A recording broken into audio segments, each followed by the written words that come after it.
God. Well, I'm back. Yeah, this is going to be like my fourth recording, I'm going to be honest. But it's been a very, very long time since I've been here. So I'm glad to be back. It's been a busy 4 months. 4 months. Wow, 4 months. But yeah, some stuff happened. You can see some people aren't here right now. But, just busy. I got school now. I got camps for basketball. And I've been a little bit lazy. I can't even lie. But well, we're here now, and we got some interesting playoff basketball to talk about. We got some new series planned later too, and I've got some new plans for the future. So if you guys are excited for more, and if you guys are happy that I'm back, make sure to hit the like button, subscribe, notifications, and everything. I'm going to be coming out with a lot more videos, and I can't wait to give you guys some nice content to listen to, and some basketball takes, because it's been an interesting 4 months that I've missed out on.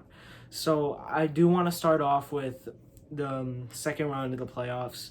The Jazz versus the Clippers. Terrence Mann is a grown man. Whew.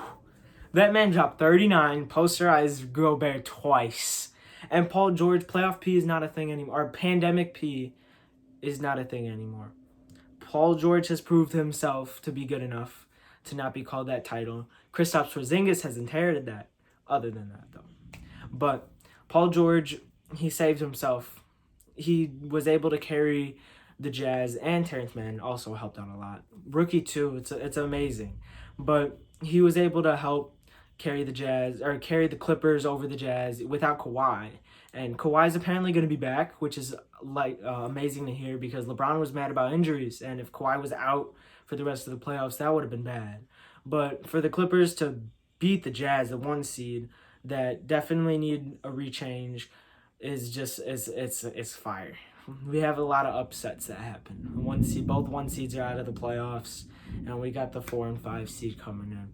But for the Jazz, Donovan Mitchell is very angry in Cancun right now, and Gobert is not worth the 5-year whatever deal he got. And that should have been obvious, because he's a pure defensive player, and for a almost max slot, I think max slot, you need to be more than just a defensive player. And we're going to get to that about Ben Simmons, because his contract is massive too, and he's just a defensive player. But for Gobert to be making this much money, he should be able to keep a team afloat that should be beating a team without their star player, and a team that has pandemic P, who's now not pandemic P, but referencing pandemic P. But yeah, Gobert should have definitely been more impactful, which he wasn't, because the defensive player isn't more impactful. That's nothing on him. That's on the Jazz for giving him that big contract. You could bring in so much more talent by cutting that in half. Gobert's not worth it. And Gobert's a great defender, but again, not worth it. Now, I want to go to the Suns Nuggets, and then we're going to talk about the Suns versus the Clippers.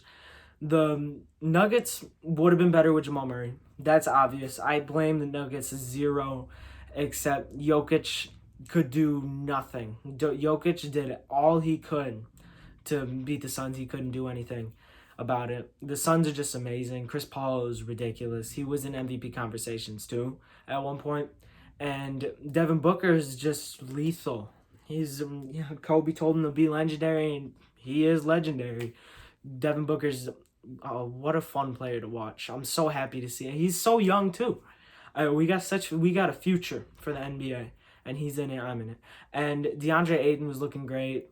The whole team's looking amazing. So this Suns-Clippers series is gonna be nice to watch. And the Suns took the first game, but I can see this game going at 6. A lot of people are saying Suns in 4, but I don't think Paul George, Kawhi when he comes back, and Terrence Mann, who should have gotten more minutes, and this supporting cast is gonna go down that easily. There's no way. This team's stacked.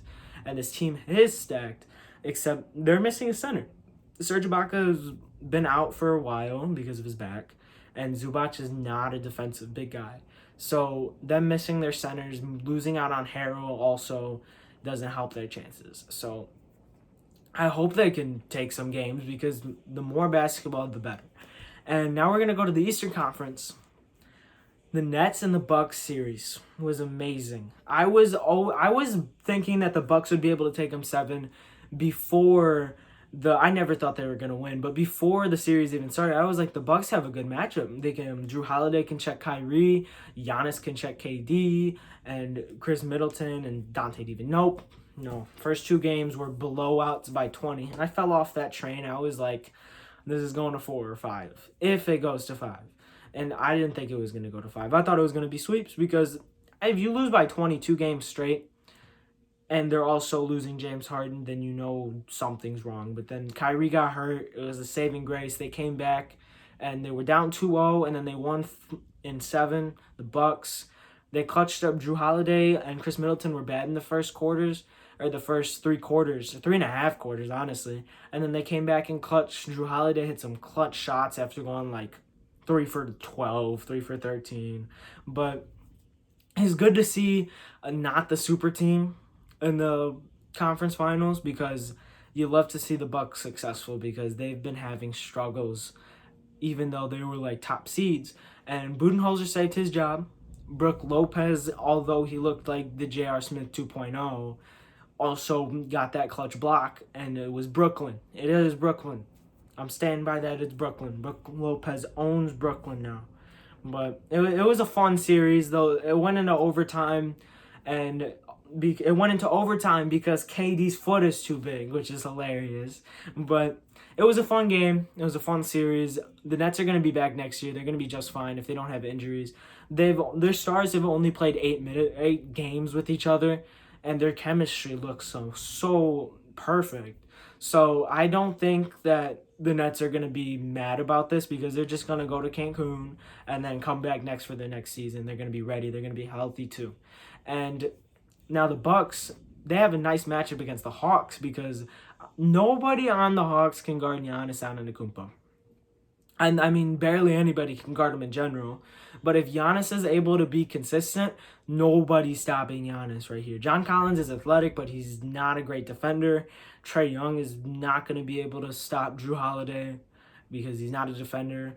And it's just the liabilities on the Hawks team is not going to be able to stop the Bucks. But let's talk about the 76ers Hawks series now.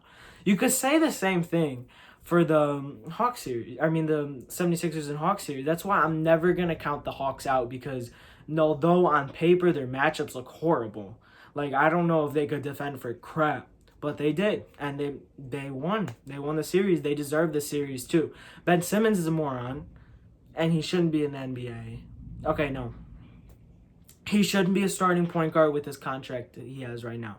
Ben Simmons is a playmaker and a defender, but he is getting paid too much to be a negative asset on offense. You had a wide open if you guys watch the game, Ben Simmons does a spin move on Gallinari, loses it a bit, and he's wide open next to the basket. And he dishes it to Thibault. He dishes it to Matisse Thibault. And Thibault is not open. But he's it's like he barely gets the ball and he gets fouled on a dunk attempt. And they would have had an easy 2 points if he hits that layup. And that's all confidence. If you're not confident enough in a 2 foot away from the basket layup, then you are not a starting point guard on a championship level team. And that shows because they have not gotten to the Eastern Conference Finals in very, very long time. Since the AI days. And they don't have a championship either. And this process was supposed to be finished, but because Ben Simmons is not living up to a number 1 pick hype, I think his potential has peaked. This is the best he's going to be. He's a magnificent defender. Not going to take that away from him. But if you are not a threat offensively, you are not a threat to be playing. And that showed because the 76ers didn't even play him in the last minute. No matter how good of a defender you are, if you cannot play offense in a basketball game, you have to be able to play 2 sides of the ball as a star. He's not a star then because he's a liability. And if you're not able to stay out, it's mind-boggling to think he's getting paid so much and he can't even stay on the court for the last minute of the game. It's not personal. But Ben Simmons, you need help. You need to take off the shooting sleeve and start getting in the gym and actually shooting baskets. Because if you have a mid-range game, I think you'd be a lot better too. But you don't have anything.